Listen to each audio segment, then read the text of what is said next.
The sentence, the dread sentence of death, was the last of distinct accentuation which reached my ears.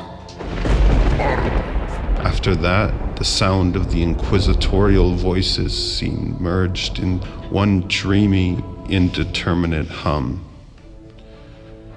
It conveyed to my soul the idea of revolution, perhaps from its association in fancy with the burr of a mill wheel.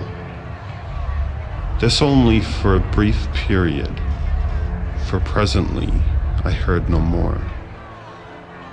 Yet, for a while, I saw, but with how terrible an exaggeration. I saw the lips of the black-robed judges. They appeared to me white, whiter than the sheet upon which I traced these words, and thin even to grotesqueness, thin with the intensity of their expression of firmness, of immovable resolution, stern contempt of human torture.